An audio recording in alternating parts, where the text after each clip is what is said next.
and gentlemen, welcome to the Walkshow podcast. This is your host, Walker Neer. Today we're joined by my friend Jarrell from the YouTube show Puppet Perspectives. Puppet Perspectives brings thoughtful analysis and insight into primarily music reviews, but they also do some movie and TV, and then all that's delivered by a charming cast of puppets.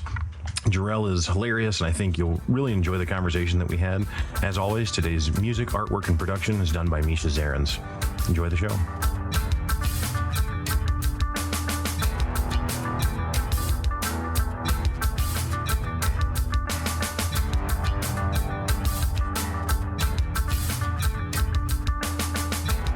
Welcome to the Walkshow, and Jarrell, thank you so much for joining us, host of Puppet Perspectives. How you doing, man? I am doing fantastic. You know, I guess the best way to say is fine and dandy. Some people are one, fine, or some people are dandy, but never the two. But I am happy to say I am both right now. Wow, well, that's pretty good then. It's good to be two positive things, not just one positive thing. Yes. Well, I would say fine is more like, adequate, and dandy is the positive thing. So it just balances out to a +1 of positivity. Now, see, this is a debate that I've had with people before, because I will say that things are fine, and people will stop and be like, really? It's just fine? And I don't understand that, because if you had a really good wine, it's a fine wine.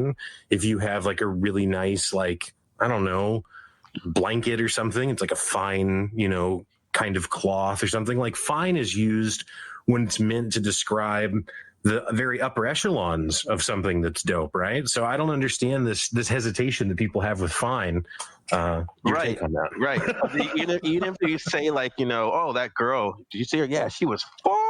Exactly. No one says that to mean, meh, I thought she was all right. They mean it like, yeah, exactly. Yeah. She was gorgeous. Yeah. Maybe you have to accentuate the fine, like when you say a girl is fine, but just say everything is fine and just go, how's your day? I am fine.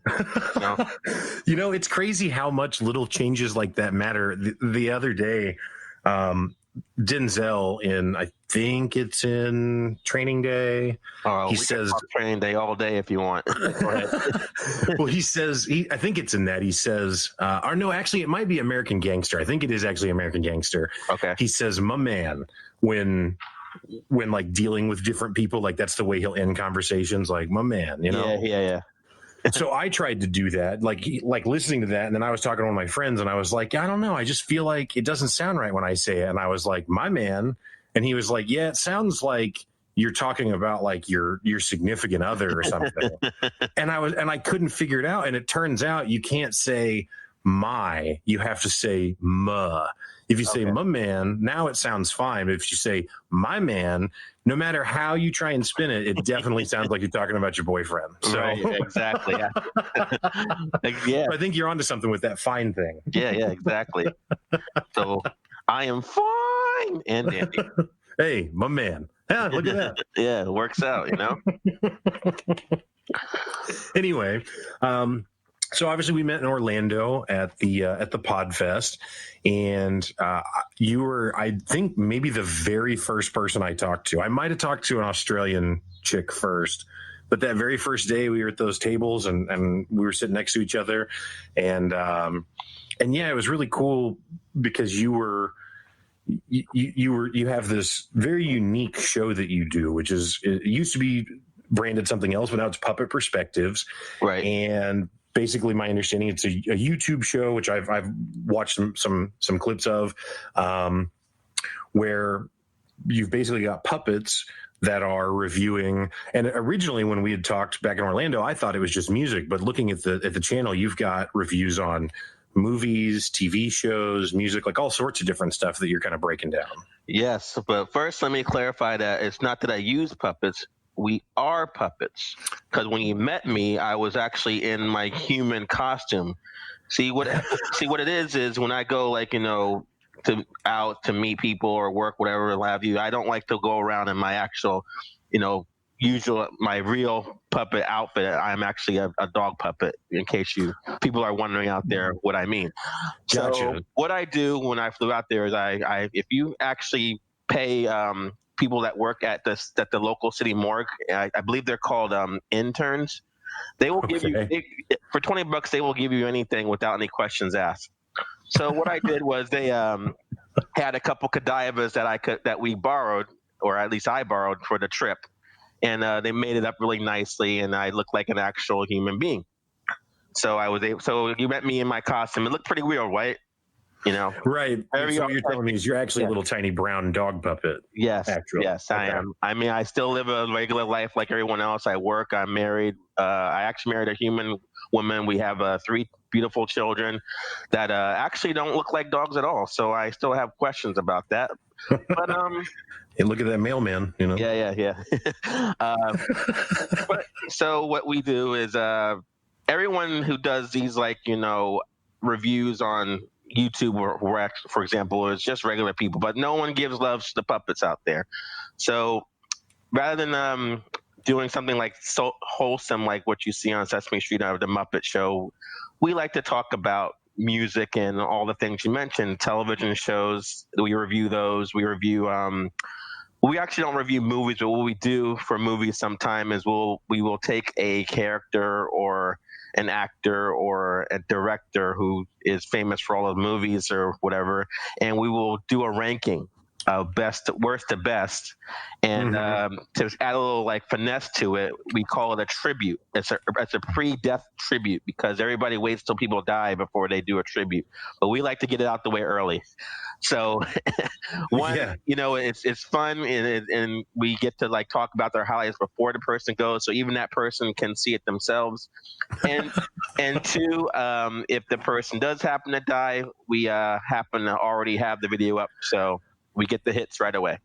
Nice. That's good. Yeah, that's smart. Yeah, that's kind of what I was thinking. Is I'd seen the most recent video is the American Pie ranking or whatever, and then tribute to that. I can't remember the guy's name, but the actor that plays the dad. Yeah, Eugene Levy. We tributed him.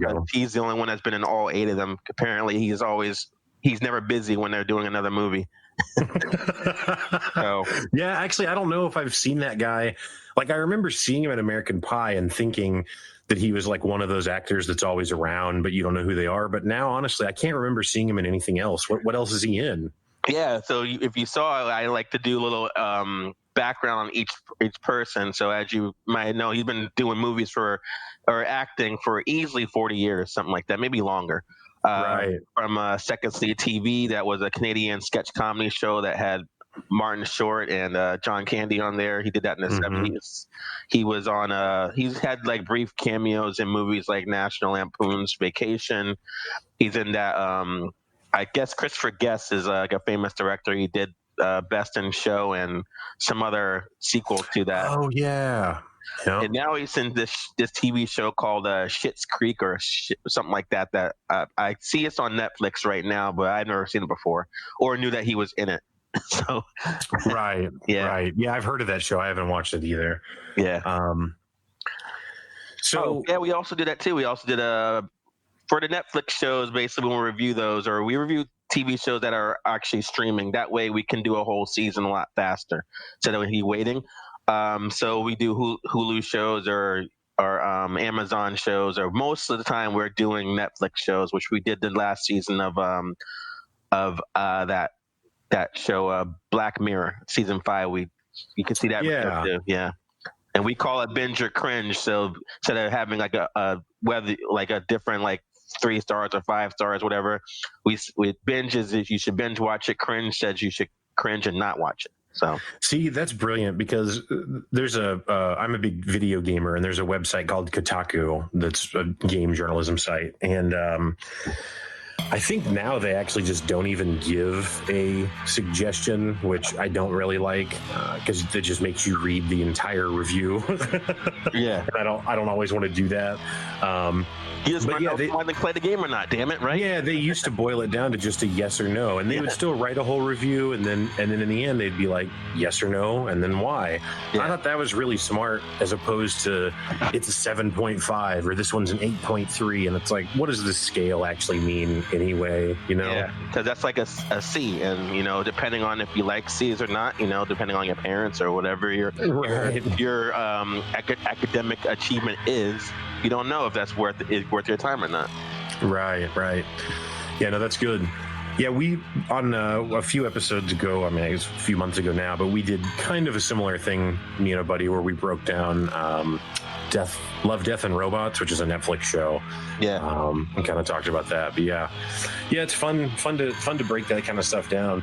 But so is music looking at some of the older content, it seems like music is the more prevalent thing on your channel. Is that accurate?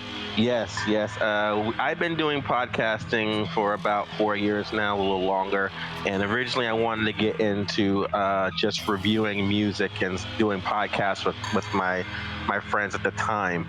And I decided to branch out in other things because I have more interests. And also you want to gain a following of people that might not be as into music as us. They might like other things. But every podcast we do, we're always reviewing 3 albums that just recently came out, and we give our ratings of those, which is like, different than the number system like we were talking about, or the letter grade. Because we want to just let you know flat out if you should purchase it or you should just listen to it without paying for it or avoid it. So those are just basically the choices you have. Or if it's really amazing, to praise it. If it's really awful, you just say, you're just so angry that it exists, just is a fuck this rating. Sorry, that was the first profanity we had on the podcast on this show, but well, I didn't give a fuck. Okay. Yeah, so we really talk about music a lot, and it's been quite a ride from changing from different titles to finally hone in on what we want to do and what we want to market ourselves as. So this Puppet Perspective branding, that I've only had it officially gone live since I would say April. And I really want to say again, we were talking about going to the Podfest. That was really a great experience, not only meeting you, but they gave us a lot of great information. That's what actually helped me decide to rebrand the channel. And so far, I see it seems to be working out really well. People know exactly what we're doing. Some of the videos that I posted even a year ago are starting to get more traction. Awesome. And I've seen our subscribers have grown a little bit in the past month. So I think once I get the website completely done, which I will give you the address at the end of this episode, but yeah, sure. Once everything's done, everything like that, I think the marketing thing will just kind of fall into place and we'll keep going.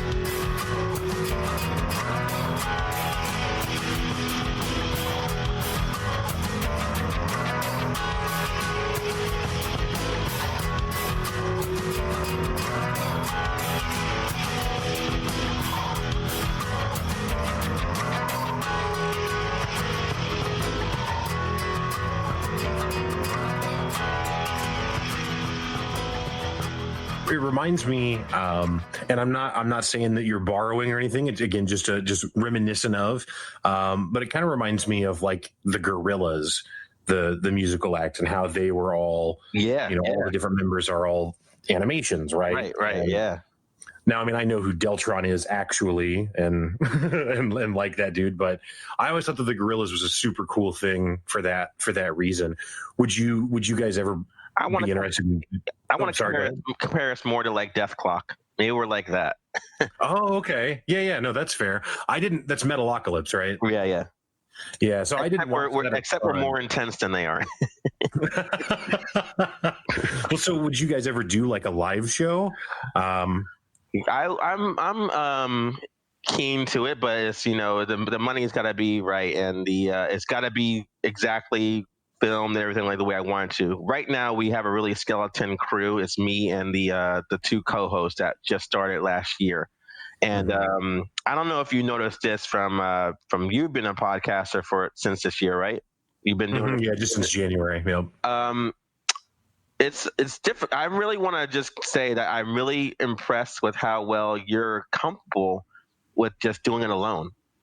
And most of your shows, sometimes it's just you're talking. And do you ever feel like a little awkward that you're just talking to, even though you're talking to a wide audience, dozens and dozens and dozens of fans Yeah. for the walk show? But Right. do you still feel like you're just talking to yourself? Yeah. So yes, I feel uncomfortable when I'm by myself, and I would say that it's kind of twofold. So, A, it can be kind of daunting to week after week, especially because I want the show to be kind of long. I don't want to do just 10 or 20 minutes really. So it's like, it's kind of daunting to think of something that I have that much to say about on that consistent of a basis. Right. I used to do stand up a long time ago, and it's, doing a podcast is not really like doing stand up, but it's almost kind of like, hey, every week come up with a new 5 minutes of stand up material. And it's like, that would be really hard to do, And I kind of fall into that boat here, but I haven't been doing it for that long. So certainly there's plenty of stuff I can still talk about.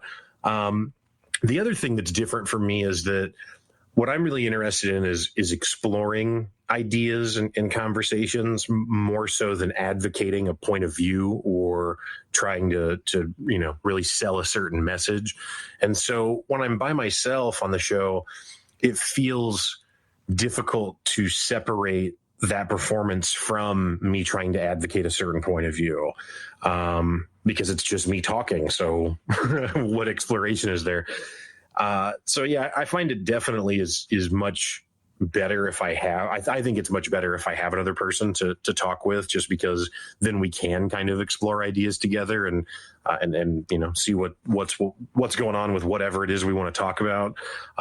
But that being said, I also really just this is probably a horrible episode right now, me talking about my own podcast on my podcast. But no, I wanted to learn more about you too. Sometimes interviews can go both ways, Sure. But yeah, but now I lost my train of thought a little bit. But either way, just suffice to say that yes, I think the show is better when I have another person. I prefer that. Oh, I know what I was going to say. It was just that I don't want to be dependent on other people exclusively to make the show. So that's if where my problem is. Yeah, I mean, I wouldn't say my problem, but I want the whole different people putting their perspectives in on whatever we're talking about. So that's why when I do this show, I have the co-host on there, and it really was driving to keep the show going. Yeah.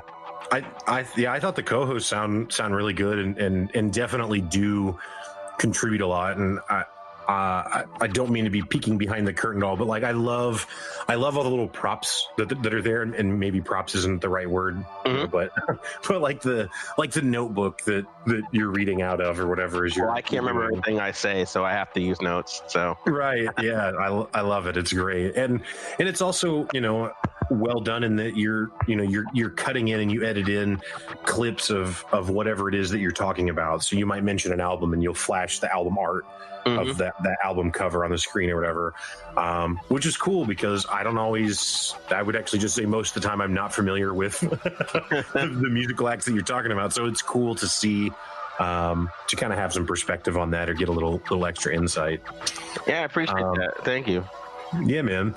So as far as music, it seems, and again, I may be mistaken, but it seems like your lean is kind of more like punk rock. I don't know if hard rock is really fair to say, but that kind of hard punk kind of genre, is that accurate, or what do you? How would you define very accurate for me? Very accurate for me because what I liked about the three of us is we all have different tastes of music. So when we're reviewing a particular album, once you get to know our personalities, you'll know, if you're into like punk rock music and we're reviewing a punk rock album, that person listening will probably gravitate more towards my opinion of it. When we're reviewing stuff that's more folk rock, like my co-host Caroline, she likes folky music and not so much 90s indie rock, but stuff that's indie, that's current now, but not too pretentious. But so she's very selective. If you're that kind of person, you'll gravitate towards that And then the third one, Devin, he's into like heavy metal, but also like R&B. Like I would say he's a big fan of Anderson .Paak. You heard of him? I don't think so.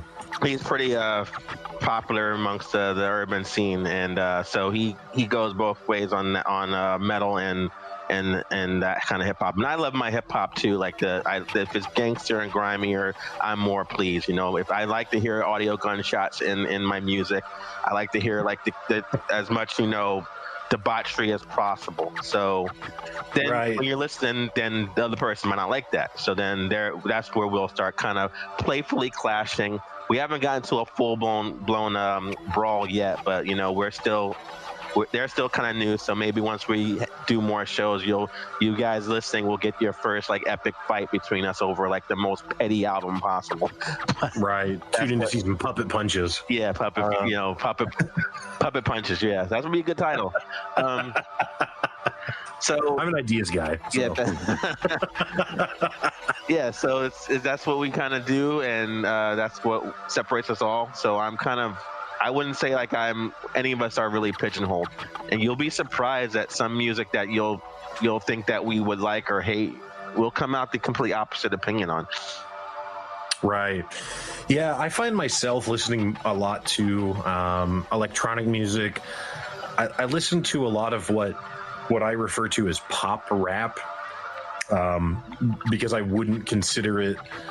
I can't put it in the same boat with my classic rap that I like so well and hold on such a pedestal. Hip hop, stuff that you call it, right? Hip hop. See, that's very smart. That's very smart. I was trying to do like a prep school thing, so instead of pop rap, I condensed that to prep.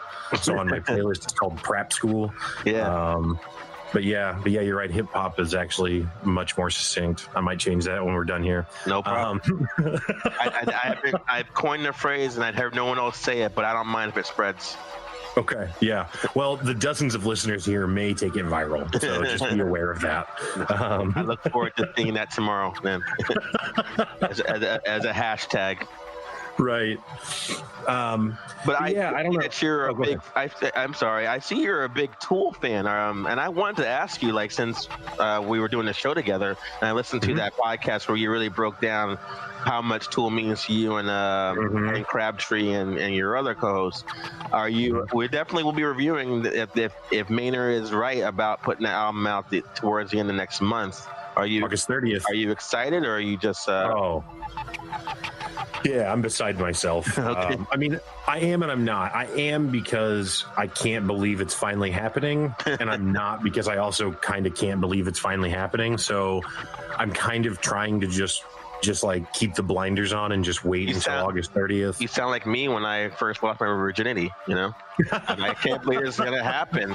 You know, I'm 35 years old and I'm finally going to lose it. Hey, and you didn't make it to Steve Carell territory, so that's good. But honestly, I was like, then another 6 years passed and I finally did it. Nah, but do you find like the longer he waits, the more of a masterpiece you expect?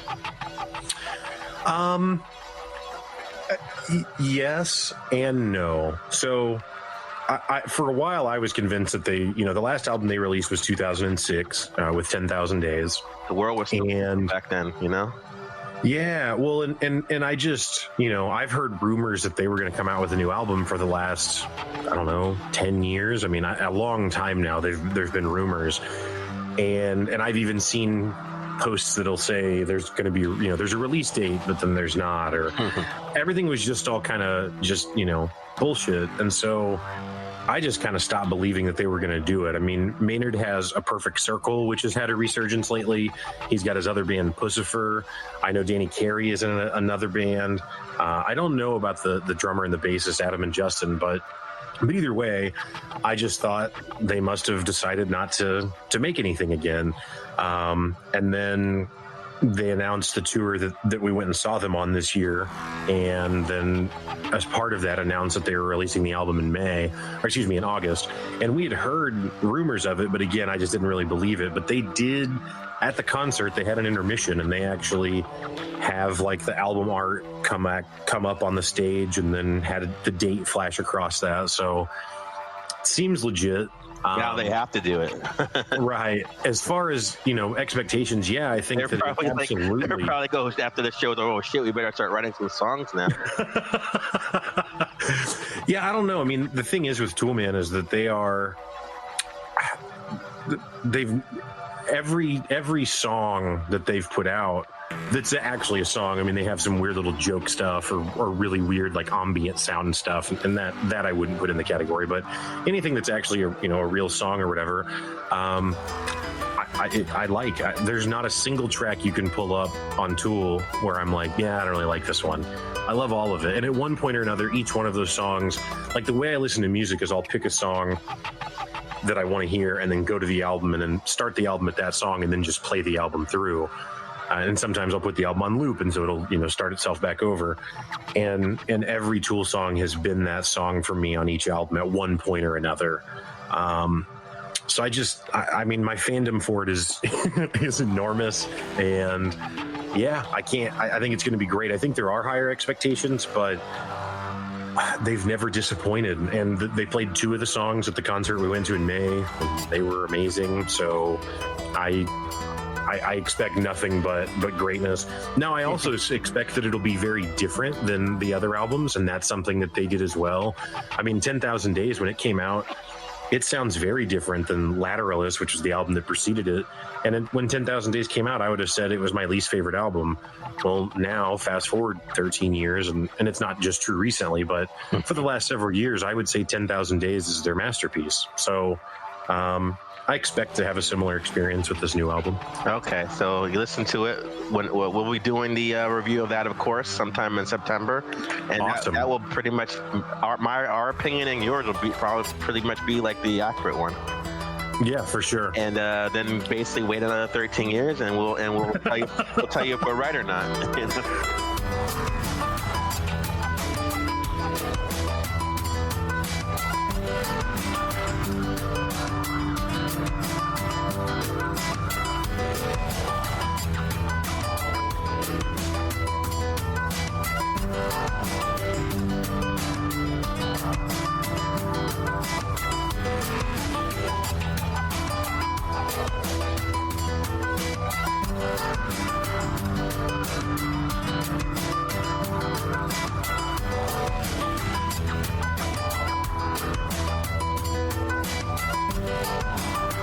Dude, have you ever got to see him live?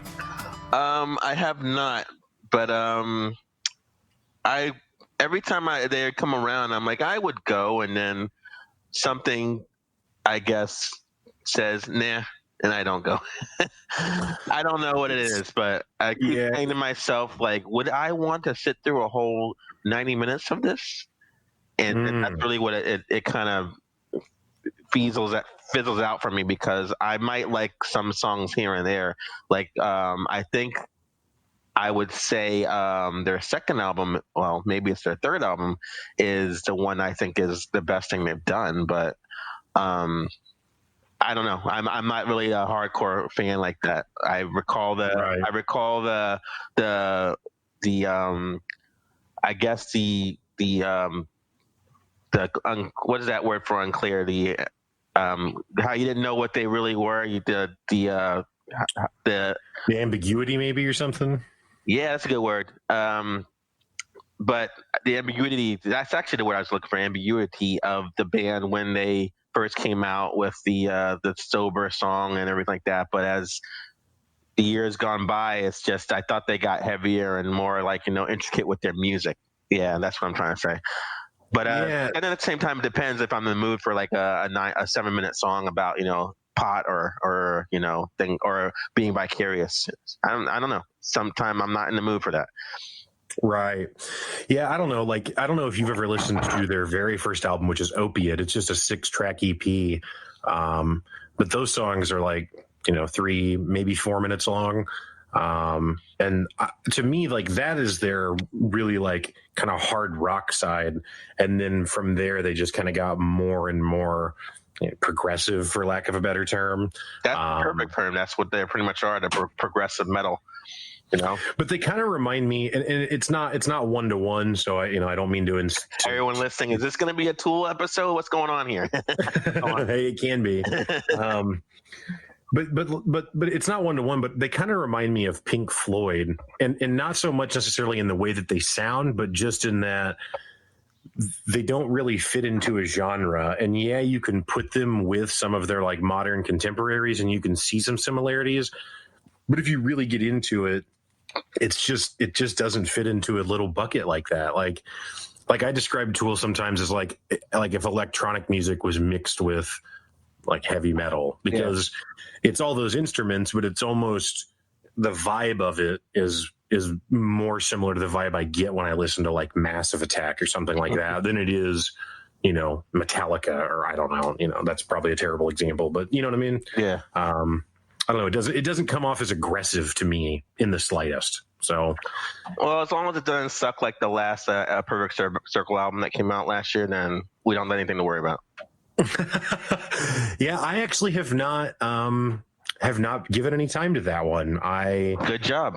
Just go on with your life. I think I'll probably come around to it, but when it came out, I kind of sampled through it, and it was just all really down tempo, and I kind of go through just like large moods, and I don't mean like a day-to-day mood necessarily, but like there might be 6 months where I'm on like listening to the pop rap type stuff, hip hop,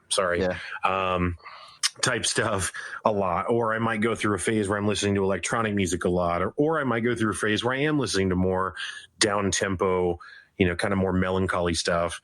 And I just didn't feel like it fit the mood that I was in when it came out, and I didn't want to write it off as something I didn't like because it just wasn't jiving with where I was at headspace wise at that time. So gotcha. So do you, obviously very into music, do you play any music? I mean, how did you kind of get into doing this, or just a fan? Doing podcasting in general is just one day. You listen to other podcasts, you're like, damn, those guys are having a good time. I'm enjoying myself. This is fun listening to them. And then you're like, I should do that. So that came to my mind about 2014. And then I didn't just immediately just start recording. I had to do all the research. How do I get equipment that's cheap? How do I find something to talk about? How do I keep the audience engaged? Because I think one of the things that I'm learning from doing my show, and I don't know if you're learning about doing yours, and everybody out there that wants to get into podcasting, is if you can listen to your podcast and not be bored, then you're on the right track. You have to look at your show from the audience perspective, not just from once you record it, you had a good time and that's it. So after I did that, and then I was mad at me asking my friends, you want to do a podcast with me? And they said, sure. And we'll just talk. And then that's the other issue too. If you want to find people that are you're friends with and you want to do a podcast with their people, that's when you really start to find out how interesting they are once you push record, because you can have a great conversation, while you're in somebody's basement passing a bong around. But then once you just get everything ready and then sit down and you're just tossing them like softballs, or you're just saying things that's like, I guess, whatever, I don't know. And they're not really meeting halfway on the conversation. So that's what I had to go through for a little bit. But when I came up with the idea, it was just, I like music. I'm listening to podcasts that talk about movies and television shows and stuff like that. And I'm like, there's no really music reviewing podcasts out there. So I'm like, let me do that. So that was when I started doing that with my friend around 2015. Then I was like, it'd be great to do some short videos of our podcasts or music reviews, and then we can get on the YouTube channel as well. So we're on 2 platforms. And I like to think of the videos that you've been watching or stuff like that as kind of like a trailer to our podcast, because sometimes our podcasts are are the same as our videos, but they're just unedited and they have more content. Yeah, I was going to say, I noticed that the videos seem to be between 10 and 20. I mean, it's not a hard rule, obviously, but about 10 to 20 minutes, whereas, the podcast can go on for much longer than that. Right. I like to keep them around an hour and a half to 2 hours. We also do, like, when we do the album reviews, it's not like we talk about an album for 45 minutes. We like to just talk a little bit, catch up on what we've been doing. I want the audience to get to know us personally a little bit and hear the dynamic in our conversations and stuff like that. And then we'll do some like news topics, current events. We talked about, I think most recently we talked about OJ being on Twitter now, and we talked about, I guess, I don't know if you ever read Mad Magazine as a kid, but they're going to stop putting those in newsstands. It's going to be just a subscription thing only. So we were just talking about how Mad Magazine affected our lives. And to be quite honest, I said the same thing on the podcast, but Mad Magazine to me is like the Twinkie. Like when it went away, if you didn't say anything, I wouldn't have noticed. Right. So I didn't read it like hardcore, but I was kind of into it. But we try to talk about things that are like, lighthearted and fun, like the Fire Festival going bad earlier this year. Mm-hmm.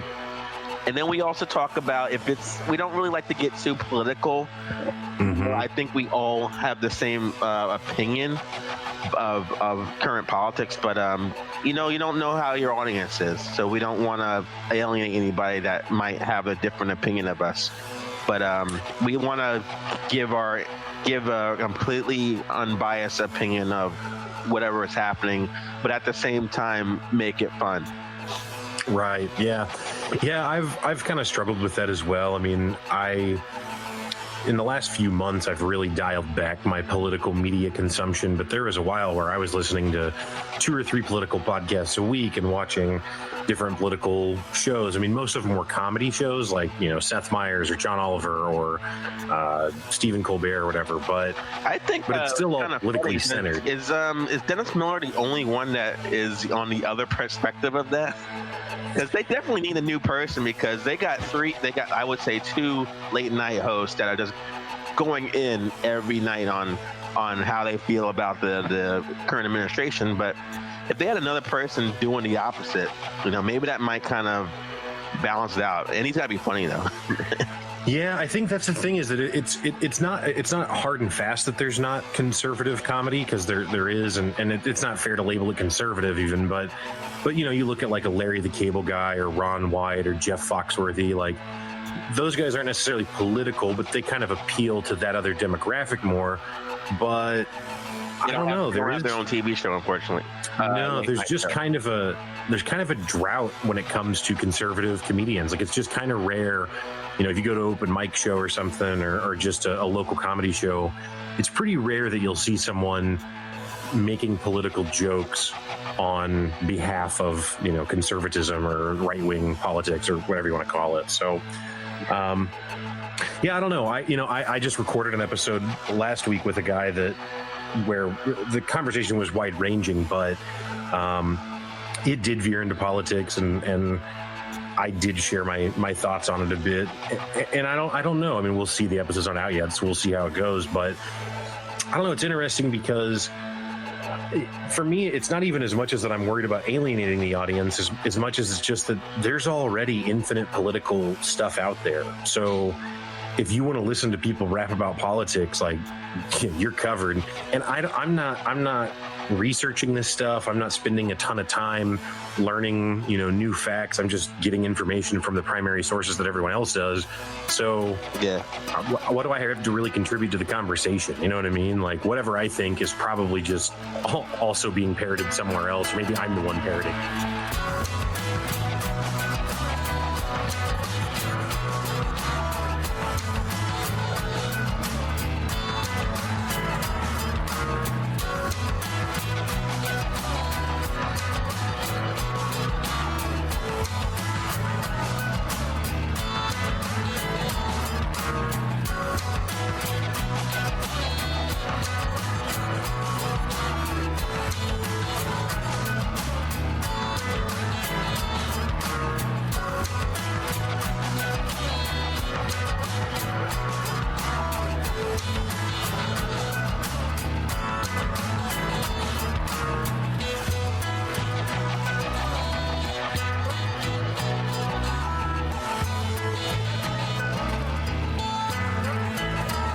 So what would you say? What would you say then your favorite band, or in it, maybe favorite is too strong of a term, but what is one of your favorite all time bands then, just as an example? I think band-wise, my two favorite bands would be Fishbone and Rancid. They meant a lot to me in high school, and even though one band doesn't really put out as much music that I enjoy, and the other band hasn't put out an album in a long time, I will definitely go see them live every time they come around. Hip hop wise, it's more. I'm into like Wu-Tang, of course, but I've been getting into the Flatbush Zombies. They're pretty new in there, and I like their album from last year. A hip hop group that's like really psychedelic, but at the same time they talk about gangster shit, which I like. Yeah. Obviously, I'm into Kendrick Lamar and a little bit of I would say nerdcore hip hop here and there. But the thing that's great about this show is the podcast is I'm hearing a lot of music that I wouldn't normally listen to on a regular basis, and they're ending up getting into my top 10s of the year. So right. That's one of the things that's great about whether you're reviewing music or you're reviewing movies. You're opening yourself up to hearing a lot of stuff that you never would have done on your own, and that's that can add to your psyche or whatever the correct term is. Right. Yeah, it just enhances your perspective to some extent. Yeah. No, I think that makes a lot of sense. So now, do you find, because it seems like a lot of the stuff that you're reviewing is not, it's not Tool, right? It's not just super mainstream bands. I mean, not that you don't cover that as well, but also sometimes it's more indie kind of stuff. Do you have to buy those albums, or is all that stuff available on Spotify or whatever streaming platform as well? If I bought everything that we listen to, I would be a hypocrite telling you not to buy it. So I think a lot of stuff is, unfortunately, it's not the way it used to be, where reviewers would get like promo copies. And I think as time goes on and we grow bigger and people realize that our opinion is the correct one, they will start sending us promos early, and we can get these reviews up prior to the album's release. So right now it's mostly we're using the Spotify, or some cases I will purchase something that after the fact that I'm pretty sure I was gonna buy anyway. Or, a lot of stuff I see on YouTube now that they're posting. A lot of bands are doing that and getting paid from the advertisements that you have to sit through after every song. So yeah, we do it that way. Well, so what are your, and I know it's kind of a big topic, but what are your thoughts on streaming versus buying music? Like for me, I think it's awesome because I pay for premium. I pay Google Music instead of Spotify, but one half dozen the other. I think it's awesome that I can pay $15 a month, and me and several other friends all get to share the family account or whatever, and I've got access to pretty much everything that's ever been released. I mean, it's crazy. I feel the same way about that as I feel about there being no more blockbusters anymore. I don't think it's right to take away what people grew up on, and I don't think that people should be afraid of the current technology and where it's going. I think everyone should have the options of doing both things. So when it comes to music, you can be, what you're doing, Walker, is that you're able to listen to all the soft stuff you want, but you don't own it. It's not yours. You just have an untangible thing that you have access to all the time when it comes to streaming. Like if I really like something, it's just like the joy of looking at the CD or the artwork or the lyrics and saying, "This is mine. It belongs to me," and I can reach in the back of my car while I'm driving and pull out my my CD flip book, and while I'm at red lights, flip through CDs and put a CD I want to listen to. Very dangerous, by the way, but you said at red lights, so you're safety first. I wait till I hear the horn. Well, I wait till the third horn, and then I accelerate. That means the light's been green for a good 30 seconds. But Yeah, I like so that's when it comes to what we're doing, telling you to buy stuff. And if you're a kind of person that's still streaming and putting stuff on getting stuff on Spotify, you might be confused. Like, well, does that mean I should stop listening to Spotify and go buy the CD when I really don't buy music anymore? But really, what we're saying in that case is you should listen to that album on your premium Spotify channel. If we're saying buying it, but if we're saying don't buy it, but listen to it, we're saying don't listen to it on that platform because the artist is going to get money some way, and we don't think that's fair because this album's not good. Wow. Well, that makes sense though. That makes sense. Yeah, I don't know. I see a lot of I hear people in the music industry, and again, not that I know people in the music industry, but just reading stuff on the internet or whatever, where it seems like there's a pushback from artists against the streaming platforms, but like they don't really know how to overcome it. So there's still a kind of is what it is. I thought they got over that by now. I don't know. I mean, that's Jay-Z started Tidal because it was supposed to be a thing where the artist got paid more. Now it was a bad value, so I don't know who went to it, but it's just. I mean, that was kind of the whole point. Yeah, it's just Taylor Swift and Prince just there. It's like, this is gonna work out for us, I swear. Interesting. Well, it has been an absolute pleasure chatting with you this evening. So again, the YouTube channel is Puppet Perspectives, and then and I'll also be happy to repeat all this in the outro, and then we'll have show notes where people will be able to see links to this. But what is the website you said you were working on? All right, so the website is, I still want this you can put this in because it's definitely going to be up, but puppetperspectives.com is going to be the official link for the website. For now, if you type in njhybridradio.net, it will take you to the same place. So if you want to do that, that's fine, but puppetperspectives.com will be the link that sends you to the same page as the other one. We are also on Facebook, facebook.com/puppetreviews15. And that's the same for our Instagram and Twitter, Puppet Reviews 15. Like you said, the YouTube channel is Puppet Perspectives. You just type that into the search. You'll see the three of us there. And then you can watch all our videos on there. Also our podcast, because I used to do the podcast and put them on YouTube. So it goes all the way back till 2015. So I must warn you, the shows might suck from your perspective because we were drinking a lot of hard liquor back then. That sounds like it was a good time, though. Yeah, we had a good time doing those shows, but I didn't start listening to my own podcast till easily a year after. And I was like, not as fun, from the outside looking in. But I don't want to discourage you because you do get a lot of great information on albums that came out in the 2015 and 2016.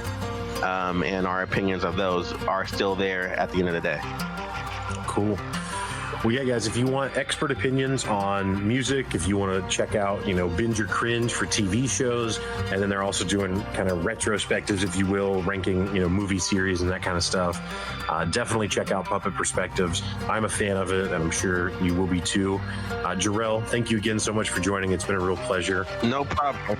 And by the way, you guys, make sure you, if you listen to our podcast on Apple or anything like that, please put a review and a rating on there. That way it helps us know what we're doing right and what we're doing wrong. Cool. Yep. Good advice for sure.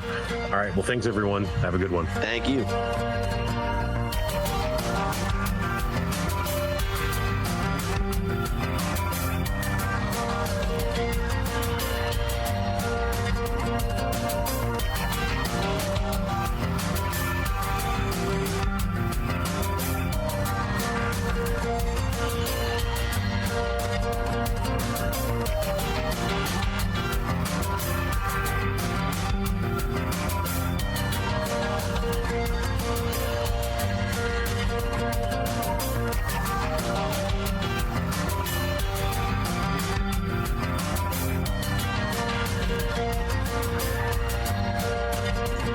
That is going to do it for today's show. Thank you so much, Jarrell, for joining us. And folks, please treat yourselves and go out to YouTube and check out Puppet Perspectives. It's a hilarious show, and I think you'll really enjoy it, what you're getting there. A link will be available in the show notes to that channel, and you can also check out their website. Again, thanks so much for listening. Have a good one.